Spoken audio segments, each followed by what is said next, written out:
Hello friends, welcome to my YouTube channel. तो friends, आज हम बात करने वाले हैं एनईपी 2020 के बारे में, नेशनल एजुकेशन पॉलिसी के बारे में। मोस्ट इम्पॉर्टेंट टॉपिक है। हर साल हर सेट में ऐसा कोई टीचिंग एग्ज़ाम नहीं है, चाहे वो DSSS हो, चाहे यूपी टेट हो, चाहे सी टेट हो, चाहे सुपर टेट खैर अभी तक आया नहीं है, बट सुपर टेट में भी हर हाल में इनसे क्वेश्चन ज़रूर बनेंगे। तो हर टीचिंग एग्ज़ाम के लिए बहुत ही इम्पॉर्टेंट टॉपिक है कि 2 क्वेश्चन तो कंफर्म बनने तय ही हैं। तो बड़े ध्यान से पढ़िएगा, अपने कुछ 1-2 मार्क्स अपने कंफर्म करके जाइए यहाँ से। तो बहुत ही इंपॉर्टेंट टॉपिक है। बिना टाइम वेस्ट किए आगे बढ़ते हैं।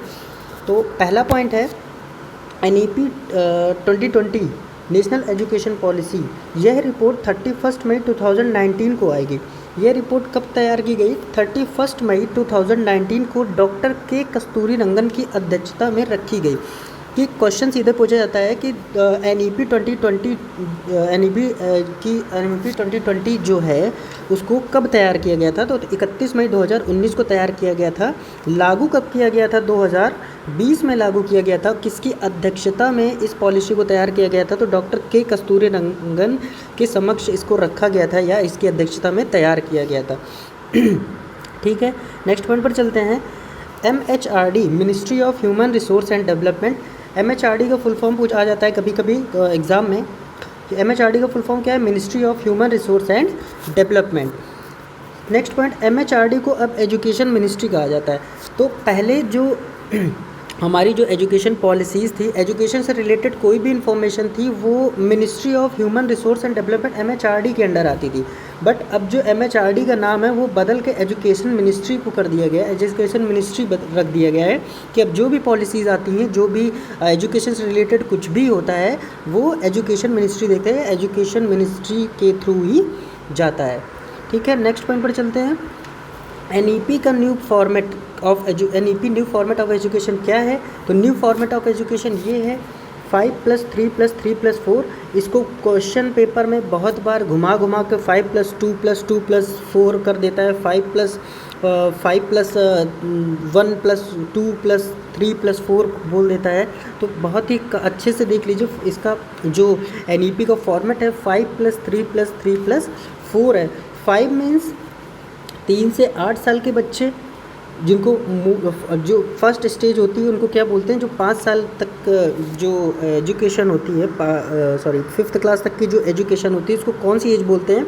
उसको मूल फाउंडेशन एज बोलते हैं, फाउंडेशन स्टेज बोलते हैं, जिसको मूलभूत चरण बोलते हैं। ठीक है, 3 का मतलब है कि 3 से 8 साल के बच्चों को जो शिक्षा कक्षा 5 तक दी जाती है, वो मूलभूत चरण के अंतर्गत आता है। 3 साल के बच्चों 3 साल की एज मतलब 8 से 11 साल, मतलब 3 साल का जो फाउंडेशन एज के बाद जो का पीरियड होता है, उसको प्रिपरेटरी एज बोलते हैं, प्रारंभिक चरण बोलते हैं। उसके बाद next 3 years means third, 5+3+3 means 11 से 14 ईयर्स को मध्य चरण बोलते हैं, कि आगे के 3 साल की उनकी जो पढ़ाई होती है, जो एज होती है बच्चों को। और 4th है हमारा 14 to 18 ईयर्स, सेकेंडरी यानी माध्यमिक चरण, मतलब 4 हो गए, जहाँ पर हाई स्कूल इंटर तक की 8th up to 8 to 12th की बात करते हैं। कब की बात करते हैं? 8 to 12th की बात करते हैं। ठीक है, आगे बढ़ते हैं हम लोग पॉइंट पर। इसको थोड़ा सा डिटेलिंग में पढ़ेंगे आगे कि ये है क्या। फाउंडेशन एज स्टेज, मूलभूत चरण क्या है? कि 3 साल बच्चों की जो एज होती है, इसमें बोला गया था 5+3+3+4, ये एज हम लोग को बताई गई थी। तो फर्स्ट 5 ईयर्स मतलब मूलभूत चरण, पहली जो एज होती है 5, वो कौन सी एज होती है? मूलभूत चरण होती है, अर्थात फाउंडेशन एज होती है। और इन 5 ईयर्स को 2 पार्ट में डिवाइड किया गया है। इन 5 ईयर्स को 2 पार्ट में डिवाइड किया गया कि पहले बच्चे के पहले 3 साल बच्चा जो होगा, मतलब 3 से 6, जब 3 साल के बाद 3 से 6 साल का जो बच्चा होगा, 3 से 6 ईयर्स का जो बच्चा होगा, वो आंगनबाड़ी या बाल वाटिका प्री स्कूल में पढ़ता है। ठीक है। ये जो एज होती है बच्चों को शुरू में या तो आंगनबाड़ी में भेजा जाता है या प्री स्कूल में भेजा जाता है, ताकि बच्चों की क्या हो सके, एक फाउंडेशन मजबूत हो सके कि पढ़ने के लिए तैयार हो सके, उसको प्रीवियस नॉलेज हो जाए, कुछ फाउंडेशन उसकी क्या हो गए, स्ट्रेंथ उसकी कुछ मजबूत हो सके। ठीक है। और जो अब इसको 2 पार्ट में डिवाइड किया गया। 3 साल के बाद 3 से 6 साल के में बच्चे को आंगनबाड़ी में रखा जाता है। उसके बाद के जो 2 साल हैं, मतलब 5 ईयर्स आते हैं इसके अंतर्गत, मतलब कि 2 years of class 1 and 2, 6 to 8 तक क्या किया जाता है, इनको 6 से 8 साल के बच्चों को 3 से 6 साल तक आंगनबाड़ी में रखने का इस एनईपी का वो है, सिद्धांत है। मतलब इस एनईपी के दौरान 3 से 6 साल के बच्चों को आंगनबाड़ी में पढ़ाना चाहिए 3 साल तक। उसके बाद जो आगे के 2 साल हैं, जो 5+3+3+4 के अंतर्गत आता है, तो 2 साल के बच्चों को क्या करना चाहिए, फर्स्ट और सेकंड में पढ़ाना चाहिए। नेक्स्ट स्टेप है प्रिपरेटरी स्टेज, मतलब प्रारंभिक चरण। तो प्रारंभिक चरण क्या है, प्रारंभिक चरण 5+3, 3 मीन्स 3 से 5 साल, 3 to 5 first second foundation stage में आ गया। 3rd, 4th, 5th आ गया हमारा प्रिपरेटरी स्टेज में, प्रारंभिक चरण में। यहाँ पे 3 साल बच्चे 8 से 11 ईयर्स तक क्या क्या करते हैं, play, discovery, activity based learning, मतलब काम करते करते कुछ सीखने की क्या होती है, इनमें आदत पड़ जाती है प्रिपरेटरी स्टेज में, प्रारंभिक चरण में। तो सीधा पॉइंट है, प्रारंभिक चरण में क्लास 3 से क्लास 5th तक की एज, 5th तक के बच्चे इसके अंतर्गत आते हैं। 3rd पॉइंट है मिडिल स्टेज। मिडिल स्टेज मतलब मध्य चरण। मध्य चरण की बात करते हैं तो मध्य चरण में 3 साल, फिर से 3 से 5+3+3, मतलब 3 ईयर्स की बात की गई है। आगे के बच्चे के 3 साल, 3 ईयर्स एज, 11 to 14 ईयर्स जो बच्चे की एज होती है 11 से 14 ईयर्स होती है।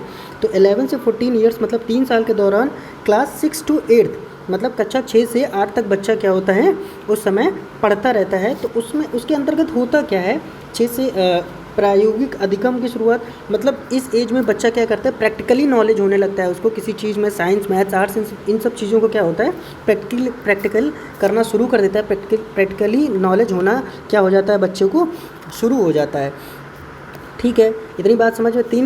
तीन स्टेजेस की बात की। पहली थी फाउंडेशन स्टेज जो कि 3 to 6 ईयर्स है, बच्चे की 3 साल से लेकर 6 साल तक, और 3 साल की एजुकेशन, इसमें 5 साल की एजुकेशन आती है, 3 साल प्राइमरी में और 2 साल फर्स्ट और सेकंड में। सेकंड नंबर है प्रिपरेटरी स्टेज। प्रिपरेटरी स्टेज 3 साल के 5+3, 3 साल के 3 ईयर्स के बच्चों के लिए रखी गई है, जो 8 से, इनकी एज लिमिट क्या होती है 8 से 11, और क्लासेस क्या होती है 3 से 5 तक, मतलब प्राथमिक स्तर तक। ठीक, नेक्स्ट में सेकेंडरी में आ जाते हैं। सेकेंडरी मतलब माध्यमिक स्तर तक, 6 to 8 में। 6 to 8 में क्या होता है, 3 साल की एज, 3 साल भी इसका प्रावधान होता है, एज 11 to 14 होता है। इसमें बच्चे क्या होते हैं, प्रैक्टिकली नॉलेज गेन करने लगते हैं। ठीक है, नेक्स्ट पॉइंट पर चलते हैं हम लोग। जो लास्ट स्टेज है इसकी, सेकेंडरी स्टेज। सेकेंडरी स्टेज यानी माध्यमिक चरण क्या होगी, माध्यमिक चरण। इसमें 4 साल की 5+3+3+4, इसमें 4 साल की बात की गई है। तो जो एजुकेशन पॉलिसी होती है 8 to 12, कब से 9 to 12 तक की, कब तक की 9 to 12 तक की 4 साल की फाउंडेशन एज की बात की है। एज 14 से 19 साल के बच्चों की होती है। इसमें बच्चे क्या क्या करते हैं, क्रिटिकल थिंकिंग होती है, चॉइस ऑफ सब्जेक्ट होता है। जैसे 9th के बाद हम लोग को सब्जेक्ट चॉइस करना होता है बच्चों को, कि साइंस लेनी है, मैथ्स लेनी है, कॉमर्स लेनी है, आर्ट साइड लेनी है, या जो भी लेनी है। फ्लेक्सिबिलिटी मतलब जो फ्लेक्सिबिलिटी अपने मतलब इंटरेस्ट के हिसाब से सब्जेक्ट चूज़ कर सकते हैं। मल्टी डिसिप्लिनरी स्टडी हो जाती है कि अलग अलग प्रकार के सब्जेक्ट, अलग अलग तरह की थिंकिंग स्किल्स और अलग अलग तरह की स्किल्स क्या होती है, डेवलप होने लगती हैं, और स्टडी मटेरियल डेवलप होने लगता है। तो सेकेंडरी एज माध्यमिक चरण 5+3+3+4 4 ईयर्स की बात की गई है। क्लास 9 to 12 14 से 19 साल का बच्चा होता है। इसमें critical thinking, choice of subject, flexibility, multi disciplinary study, ये सब क्या हो जाते हैं एक बच्चे के अंदर माध्यमिक चरण में, मतलब जो कि 4th चरण, चौथे चरण की बात की गई है, वो सेकेंडरी स्टेज में माध्यमिक चरण में होता है। ठीक है, छोटा सा पॉइंट है इसी एनईपी के सब आज हम बात करते हैं एनईपी की बात करेंगे, एनईपी से रिलेटेड ही टॉपिक को टच करेंगे। एनईपी के अंतर्गत एक 360 डिग्री असेसमेंट रूल है, जो 360 डिग्री असेसमेंट मतलब 360 डिग्री जो पूर्ण कोण होता है, जो ये होता है 360 डिग्री। 360 मतलब डिग्री यहाँ पर इस असेसमेंट मतलब 360 डिग्री आकलन का मतलब ये है कि बच्चों का हर तरफ से आकलन करना, मतलब इधर से भी, इधर से भी, इधर से भी, इधर से, मतलब चारों तरफ से उसका आकलन करने को 360 डिग्री असेसमेंट बोलते हैं। अब ये 360 डिग्री असेसमेंट क्या है, यहाँ पर ग्राफ में आपको दिखाई दे रहा होगा, एक में लिखा है self assessment, peer assessment, teacher assessment. मतलब सेल्फ असेसमेंट कि बच्चा इस काबिल हो जाए कि वो अपना किसी काम को करने के बाद वो अपना क्या कर सके, स्व आकलन कर सके। क्या कर सके, स्व आकलन कर सके, बच्चा स्व आकलन करे अपना। पीयर असेसमेंट मतलब सह आकलन, क्या करे, सह आकलन मतलब बच्चा जो है वो किसी के साथ, मतलब एक तरह से आप ये मान सकते हैं कि बच्चे का हर तरह से सर्वांगीण विकास हो और वो दोस्तों के साथ अगर बैठे ग्रुप स्टडी में तो अपने आप को दोस्तों के माध्यम से अब क्या करे, अपने आप को आकलित करे कि हम किस स्टेज पर हैं, या किसी काम को कोई टॉपिक कर रहे हैं तो उसको उसमें उसकी परफॉर्मेंस कैसी है, या किस तरह से परफॉर्म कर रहे हैं हम लोग।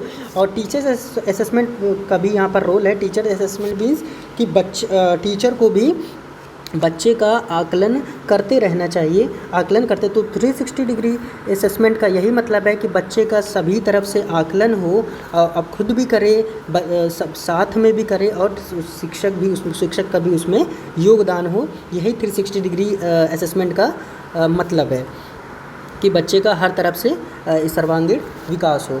ठीक है, अब नेक्स्ट बात करते हैं। यहाँ पे एक टॉपिक है जो एनईपी से ही रिलेटेड है। टॉपिक क्या है, एक पॉइंट है परख।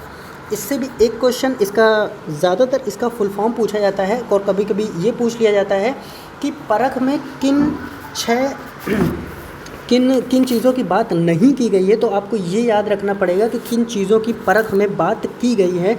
परख का अर्थ होता है PARAKH, इसका फुल फॉर्म है performance, A for assessment, R for review, A for analysis, K for knowledge and H for holistic development. मतलब परफॉर्मेंस मतलब बच्चा परफॉर्म कैसे कर रहा है, बच्चे का विकास कैसे हो रहा है। कोई टॉपिक दिया गया, कोई प्रतियोगिता थी या कोई एग्ज़ाम था, उसमें बच्चे का परफॉर्मेंस कैसा हुआ। असेसमेंट उसका आकलन, सर्वांगीण आकलन मतलब उसका आकलन कैसा है, टीचर के द्वारा जो मार्क्स दिए गए वो उसकी एबिलिटी कैसी है, बच्चे की परफॉर्मेंस कैसी है। रिव्यू, उसके बाद रिव्यू किया गया कि कैसा रहा, सब एनालाइज किया गया कि ऐसा हुआ तो कैसे हुआ, क्या हुआ, क्यों हुआ। ठीक है, नॉलेज, उसमें उससे जो नॉलेज प्राप्त हुआ। और हॉलिस्टिक डेवलपमेंट मतलब सर्वांगीण विकास, कि बच्चे का ओवरऑल जो सर्वांगीण विकास हुआ वो क्या हुआ। तो परख का अर्थ यही है कि बच्चे का सर्वांगीण विकास के लिए कि परख, इसमें दो क्वेश्चन बनते हैं कि परख किसके अंतर्गत आता है। तो बच्चों में सर्वांगीण विकास के अंतर्गत आता है। सेकंड क्वेश्चन बनता है परख का फुल फॉर्म क्या है। तो performance assessment, review and analysis of knowledge for holistic development. इसमें से कोई एक चीज़ शायद आपको गायब कर दें और पूछे क्या रिव्यू परख का एग्जाम्पल है, क्या रिव्यू परख के अंतर्गत आता है, क्या एनालिसिस परख के अंतर्गत आता है। तो इसके लिए, इसको जानने के लिए आपको क्या करना पड़ेगा कि एक परख का एग्जाम्पल बहुत ही अच्छे से याद रखना पड़ेगा, जिसका एक बार फिर से performance assessment, review and analysis of knowledge for holistic development. ठीक है, नेक्स्ट पर चलते हैं, नेक्स्ट पॉइंट पर। NEP 2020 ने, NEP राष्ट्रीय शिक्षा नीति ने 2020 ने राष्ट्रीय आकलन का केंद्र परख को AICTE का कभी कभी फुल फॉर्म पूछ लेता है। कभी कभी, मैं ज़्यादातर नहीं पूछता, लेकिन कभी कभी एग्जामिनर को कोई भरोसा नहीं है ना। आजकल पेपर एकदम कॉन्सेप्चुअल हो गया है, तो जिन पॉइंट्स को आप पढ़ें उसको अच्छे से दिमाग में बसा कर रखें। तो AICTE का फुल फॉर्म है all India council for technical education, जो परख से रिलेटेड है कि NEP 2020 ने राष्ट्रीय आकलन केंद्र परख को AICTE all India council for technical education ने लॉन्च किया, जो कि विद्यार्थियों तथा शिक्षकों के लिए आकलन प्राप्त कराएगा। ठीक है, AICTE एक एप्लीकेशन है जिसने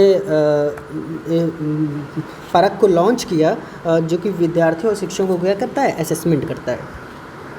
ठीक है, नेक्स्ट आगे बढ़ते हैं। तो नेक्स्ट पॉइंट है NEP 2020 के तहत बच्चों जो प्रोग्रेस कार्ड या प्रोग्रेस रिपोर्ट है वो हॉलिस्टिक हो। एक NEP के दौरान NEP जब 2022 पॉलिसी आई उसमें एक रिपोर्ट कार्ड की बात की गई कि बच्चे का रिपोर्ट कार्ड कैसा होना चाहिए। तो बच्चे के रिपोर्ट कार्ड में इनका मानना है NEP 2020 का कि बच्चे का जो रिपोर्ट कार्ड होता है वो ओनली मार्क्स रिलेटेड नहीं होना चाहिए, उसमें मार्क्स रिलेटेड नहीं होना चाहिए। पूरा जो रिपोर्ट कार्ड होना चाहिए वो हॉलिस्टिक होना चाहिए। कैसा होना चाहिए, हॉलिस्टिक होना चाहिए, सर्वांगीण होना चाहिए। सर्वांगीण का अर्थ बच्चा एक्टिविटी में कैसा है, बच्चा स्पोर्ट्स में कैसा है, बच्चे का माइंड कैसा है, बच्चा जो अपना गत्यात्मक मतलब स्पोर्ट्स एक्टिविटी में जो कार्य करता है वो कैसा, मतलब हर तरह से बच्चों का टीचर से आकलन, सहपाठियों से आकलन और क्या है खेल कूद स्पोर्ट्स में आकलन, और मार्क्स का तो आकलन रिपोर्ट कार्ड में होता ही है। तो मार्क्स के अलावा इन चीज़ों की बात की गई है कि बच्चे का सर्वांगीण जो विकास होता है उसका जो मूल्यांकन है उस रिपोर्ट कार्ड में दर्ज कराया जाए। ठीक है, तो यहाँ पर देखिए लिखा हुआ है विद्यार्थी संज्ञानात्मक गत्यात्मक सभी रूपों में मूल्यांकन कर सकें। ठीक है, इन पॉइंट्स की बात की गई है। तो रिपोर्ट कार्ड कैसा होना चाहिए, बच्चे का हॉलिस्टिक होना चाहिए, सर्वांगीण होना चाहिए, ना कि ओनली मार्क्स रिलेटेड, सभी हॉलिस्टिक होना चाहिए। रिपोर्ट में कैसे होना चाहिए, हॉलिस्टिक होना चाहिए। ठीक है, नेक्स्ट पॉइंट पर चलते हैं। NEP से रिलेटेड कुछ पॉइंट्स हैं जो NEP के अंतर्गत एक पॉइंट्स में तोड़ दिया है ताकि याद करने में आसानी हो, और पॉइंट्स टू पॉइंट्स बातें की गई हैं यहाँ पर। तो देखते हैं, पाठ्यचर्या में गिरावट होनी चाहिए जिससे क्रिटिकल थिंकिंग कर सके बच्चा। तो पाठ्यचर्या मतलब करिकुलम जो होना चाहिए, एक आप कुछ प्रीवियस वीडियो में बताया था, एक थ्योरी है learning without burden. Learning without burden की बात मतलब शिक्षा अधिगम बिना बोझ के। तो अधिगम जो हमारे करिकुलम है, जो हमारे पाठ्यचर्या रूपरेखा है, वो ऐसी नहीं होनी चाहिए कि बच्चे के दिमाग पे मतलब ओवरलोडेड नहीं होनी चाहिए, जो कम से कम हो और कॉन्सेप्चुअल हो, ताकि उसको याद करने में और अपनी लाइफ में अप्लाई करने में सहायता मिले, ताकि बच्चा तर्क करने में क्या हो, उसका दिमाग जो हो वो क्रिटिकल थिंकिंग हो, क्रिएटिविटी की तरफ जाए और उसका दिमाग जो है वो खुले प्रॉपर। तो शिक्षा जो है बोझ की तरह नहीं होनी चाहिए। कैसी होनी चाहिए, करिकुलम में ज़्यादा से ज़्यादा गिरावट करें और कॉन्सेप्चुअल चीज़ों की बात करें। ये NEP 2020 का मानना है। ठीक है, सेकंड पॉइंट है जेंडर इंक्लूजन फंड का निर्माण होगा। एक फंड का निर्माण 2020 के अंतर्गत आया है कि इस फंड का निर्माण होगा ताकि सभी बच्चों को समान गुणवत्ता से शिक्षा प्राप्त की जाए। जेंडर इंक्लूजन फंड का मतलब यही है कि स्त्रियों की और अन्य जेंडरों की समान गुणवत्ता के हिसाब से शिक्षा का अधिकार प्राप्त कराया जाए। ठीक है, नेक्स्ट पॉइंट है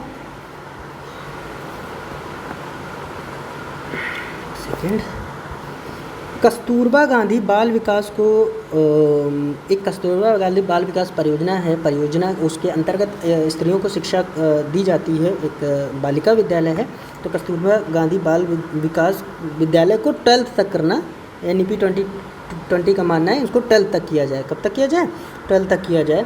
नेक्स्ट पॉइंट है पाठ्यक्रम को कम किया जाए और बच्चों को कॉन्सेप्ट सिखाया जाए। अभी बात किया कि पाठ्यक्रम को कम से कम किया जाए और कॉन्सेप्चुअल चीज़ें जो बच्चे को है वो ज़्यादा समझाया जाए ताकि उसको याद रखने में आसानी हो और समझने में, प्रैक्टिकल होने में आसानी हो।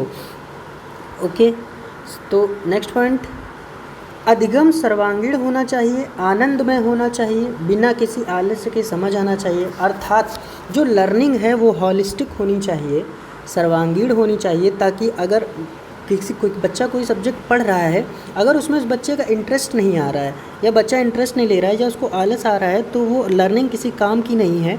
वो लर्निंग कुछ दिन के लिए एग्ज़ाम तक है, बस मार्क्स लाने की हो जाएगी, उसको जो आगे बढ़ने के अवसर नहीं मिल पाएंगे। इसलिए जो लर्निंग है वो सर्वांगीण होनी चाहिए, इंजॉयबल होनी चाहिए और बिना किसी आलस्य के समझ आना चाहिए। ठीक है, नेक्स्ट पॉइंट, बच्चों के अंदर की अद्वितीय प्रतिभा को जानना समझना चाहिए और आगे बढ़ाना चाहिए। अर्थात बच्चे जो हैं, हर बच्चे के अंदर ऐसी कैपेबिलिटी, एक यूनिक कैपेबिलिटी होती है जो केवल वही कर सकते हैं।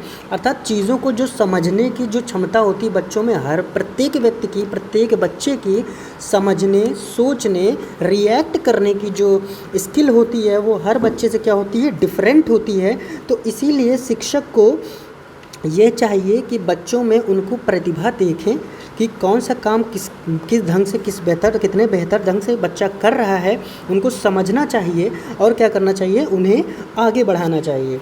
ठीक है, नेक्स्ट पॉइंट पर चलते हैं। इंडिया में डाइवर्सिटी है, भाषा को लेकर उसकी रिस्पेक्ट करना। मतलब एक कहावत है, कोस कोस पर पानी बदले 3 कोस पर वाणी।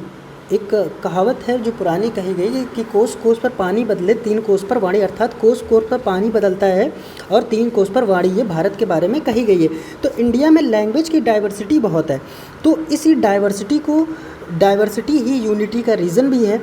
ठीक है, तो इंडिया में डाइवर्सिटी है, भाषा को लेकर उसकी रिस्पेक्ट करनी चाहिए, कि मतलब डाइवर्सिटी को एक्सेप्ट करना चाहिए, उसकी रिस्पेक्ट करनी चाहिए। ये नहीं कि अगर कोई व्यक्ति हिंदी नहीं बोल पा रहा है, अपनी लोकल भाषा में रिएक्ट कर रहा है तो उसका मजाक उड़ाएं, ऐसा कभी नहीं करना चाहिए। उस भाषा की क्या करना चाहिए, रिस्पेक्ट करनी चाहिए।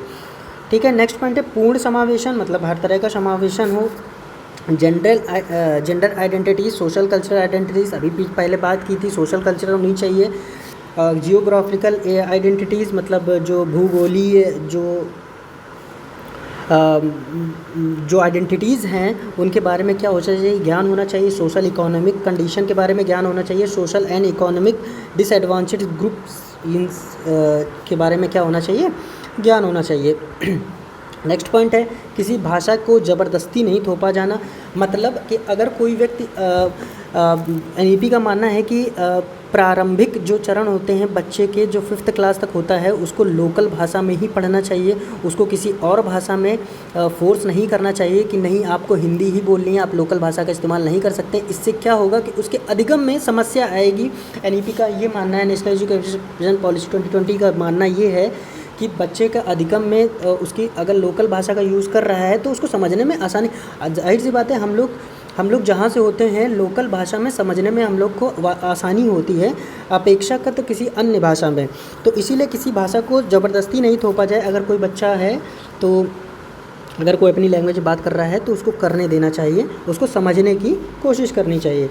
ठीक है, नेक्स्ट पॉइंट है कक्षा 5 तक के बच्चों को उनकी मातृभाषा या क्षेत्रीय भाषा में बात करना चाहिए। अभी बात की हम लोगों ने, कक्षा 5 तक के बच्चों को उनकी मातृभाषा, मतलब मातृभाषा का अर्थ यहाँ पर ये है जो वहाँ पे लोकल लैंग्वेज, जिस क्षेत्र में असम है तो असमी बोली जा रही है, कर्नाटक में है तो कन्नड़ बोली जा रही है, उत्तर प्रदेश में है तो हिंदी बोली जा रही है।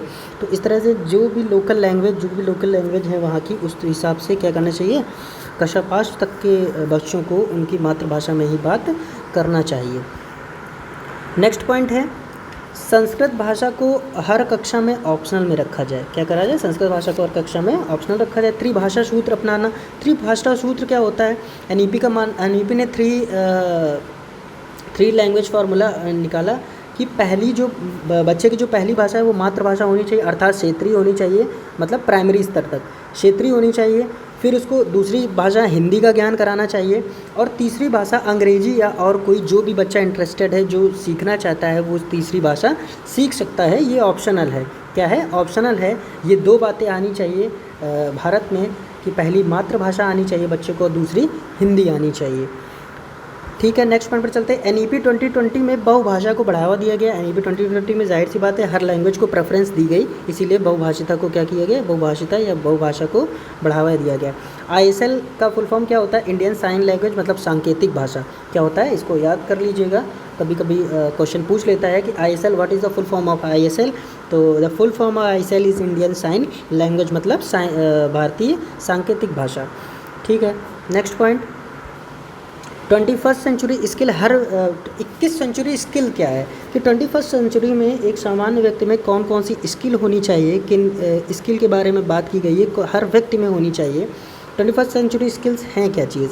तो 21st सेंचुरी स्किल्स ये है, हर व्यक्ति में यह स्किल होनी चाहिए। कितने प्रकार की होती हैं? 12 प्रकार की होती हैं। सीधा सीधा क्वेश्चन पूछ जाता है 21st सेंचुरी स्किल्स में कितने टाइप की स्किल्स की बात की जाएगी? तो there are 12 type of skills, मतलब 12 प्रकार की भाषाओं की बात की गई है।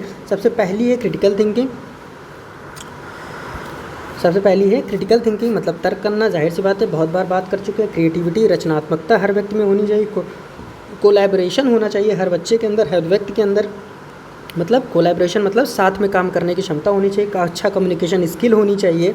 इन्फॉर्मेशन लिटरेसी स्किल होनी चाहिए। इन्फॉर्मेशन लिटरेसी स्किल मीन्स कि नॉलेज ऑफ टेक्निकल नॉलेज होना चाहिए बच्चे के अंदर। ये नहीं कि अगर कोई आर्ट्स का बच्चा है तो वो आर्ट्स में ही, कॉमर्स का बच्चा है तो मैथ्स है, मतलब टेक्निकल ज्ञान भी उसको होना चाहिए। जैसे like information technology, media literacy, technical literacy, इनके अंदर का knowledge of computer, design and app, website, PPT, learntech, इन सब बारे में बात की गई है। लीडरशिप स्किल होनी चाहिए बच्चे के अंदर या व्यक्ति के अंदर। मार्गदर्शक बनने की क्षमता होनी चाहिए। इनिशिएटिव होना चाहिए, किसी कार्य को करके मतलब कभी करते करते किसी काम को सीखने की कला होनी चाहिए। प्रोडक्टिविटी होनी चाहिए, मतलब नई चीज़ों को खोजना, सीखना, कार्य करने की कला होनी चाहिए। सोशल स्किल होनी चाहिए, समाज के साथ साथ तालमेल रखने की स्किल होनी चाहिए।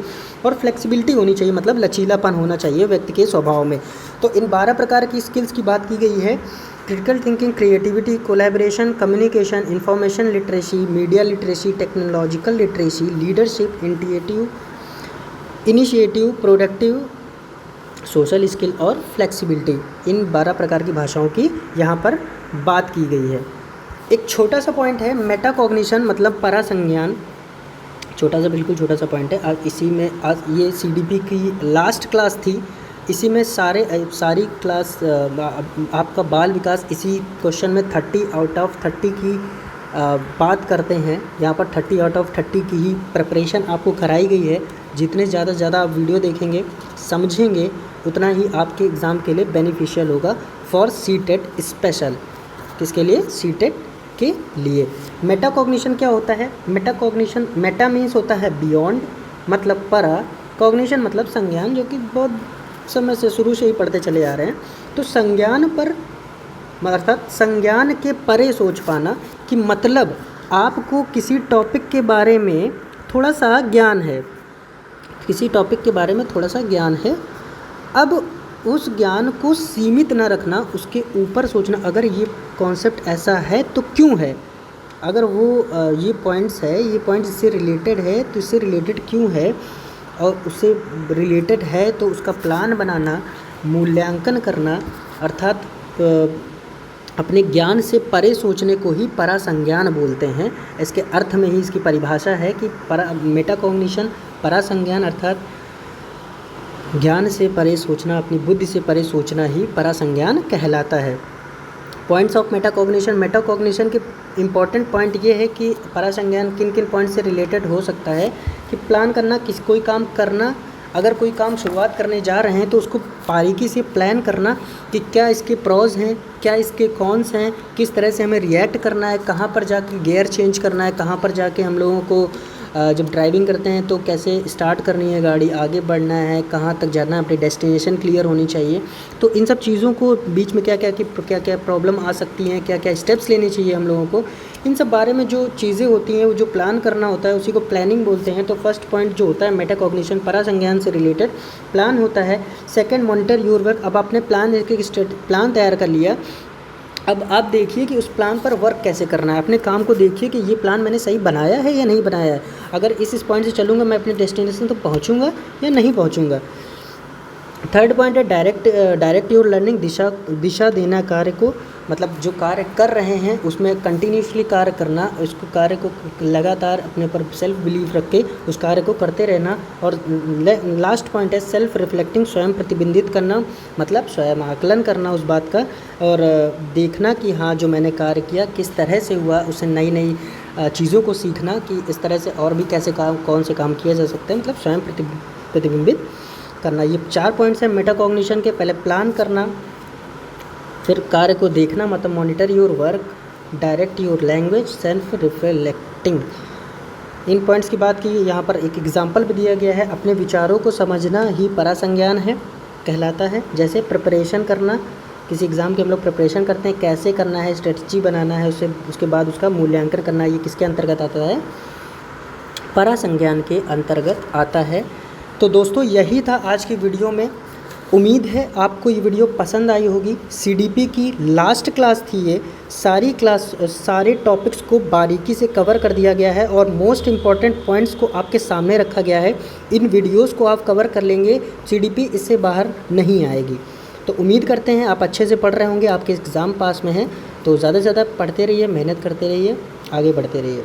Thank you for watching.